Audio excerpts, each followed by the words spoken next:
In a quiet corner of ancient Japan, surrounded by pine trees and soft mountain wind, there lived a boy who wanted to understand life. He had become a monk at a very young age, not just to pray, not just to chant, but because he had questions, deep questions. And one of them was this: what is the sound of one hand clapping? He had heard the riddle from older monks and couldn't stop thinking about it.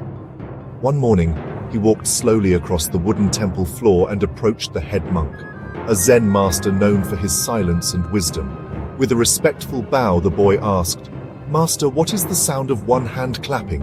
The master said nothing. He simply raised his right hand in front of him and held it there, still, open and calm. And then he closed his eyes. The boy waited. He waited longer. Then, confused, he bowed again and walked away. But the question didn't leave his mind.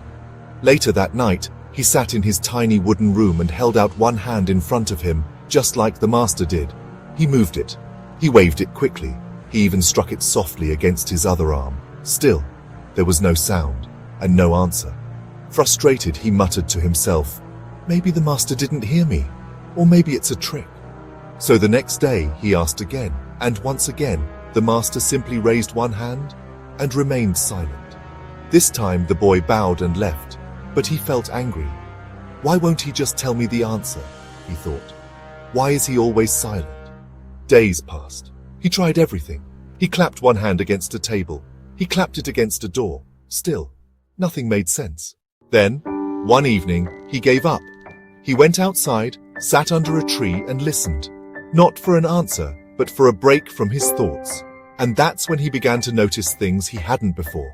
He noticed the sound of the wind brushing through the leaves. He heard the distant chirping of birds returning to their nests. He heard the slow crackling of dry grass under his feet. And suddenly, he wasn't looking for the sound of one hand clapping anymore. He was simply listening. The next morning, he woke up early. He swept the temple floor without thinking about the answer. He poured tea for the older monks without trying to impress anyone. He bowed at the master not to ask, but to show respect. And slowly, his thoughts became quiet. 1 week later, the Zen master sat beside him for morning tea. For the first time in days, the boy spoke again. He said, "Master, I still don't know what the sound of one hand clapping is." The master smiled gently and replied, "That is exactly why the question was given to you." The boy looked confused again.